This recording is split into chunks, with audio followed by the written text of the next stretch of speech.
شادی کے فوراً بعد بھابھی کے کہنے پر بھائی علیحدہ ہو گئے اور اب میں اور امی اکیلے رہ گئے تھے۔ جب اچانک اماں کی طبیعت خراب ہوئی تو میں بھائی کے پاس گئی اور اماں کے بارے میں بات کی تو کہنے لگے میرے اپنے بہت سارے اخراجات ہیں، میں کیا کروں۔ میں بے بس ہو کر واپس آ رہی تھی کہ راستے میں ہمسائے نے مجھے روتا دیکھا تو کہنے لگا پریشان نہ ہو، میں آج رات کو تمہیں شادی کی وہ پہلے چند دن تو جیسے کسی حسین خواب کی طرح تھے، مگر مجھے کیا معلوم تھا کہ سائمہ بھابھی کے روپ میں ہمارے گھر میں کوئی خوشی نہیں بلکہ ایک تماشا داخل ہوا ہے۔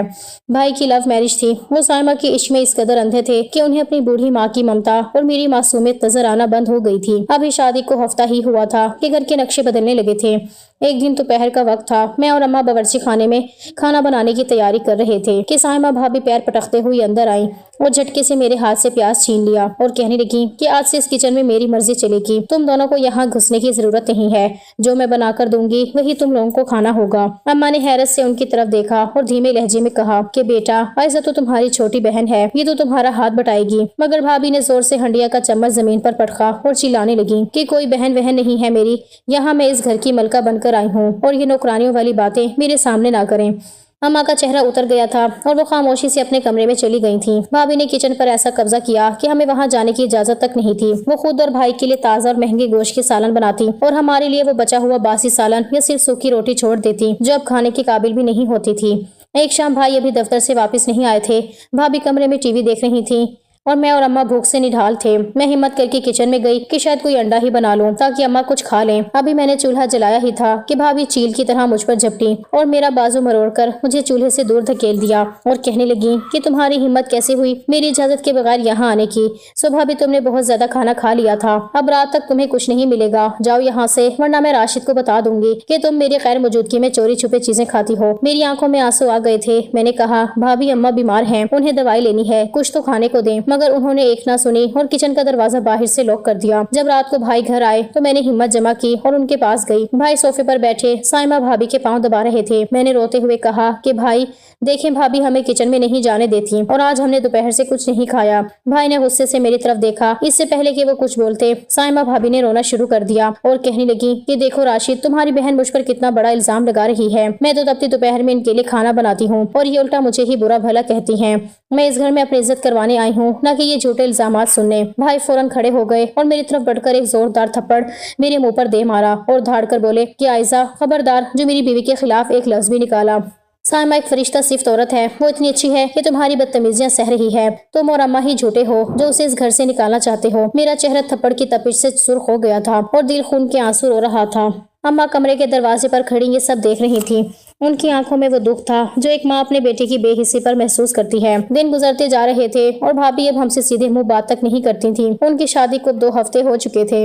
ایک دن تپتی دھوپ تھی اور لائٹ نہیں تھی۔ اماں کو سانس کی تکلیف ہو رہی تھی۔ میں نے سوچا کہ کمرے سے باہر برآمدے میں بیٹھ جائیں جہاں کچھ ہوا تھی۔ جیسے ہی ہم باہر نکلے بھابھی اپنے کمرے سے نکلی اور چلانے لگی کہ یہ کیا تماشا لگا رکھا ہے تم لوگوں نے، یہاں برآمدے میں بیٹھ کر میرا راستہ کیوں روک رہی ہو، جاؤ اپنے کمرے میں اور وہیں سڑو۔ میں نے کہا بھابھی اماں کا دم گھٹ رہا ہے، تھوڑی دیر بیٹھنے دیں، مگر انہوں نے پانی کا بھرا ہوا جگ اٹھایا اور اس جگہ پر پھینک دیا جہاں اماں بیٹھنے والی تھی اور بولی کہ اب بیٹھ کر دکھاؤ یہاں، تمہارے جیسے منحوس لوگوں کے لیے اس گھر میں کوئی جگہ نہیں ہے۔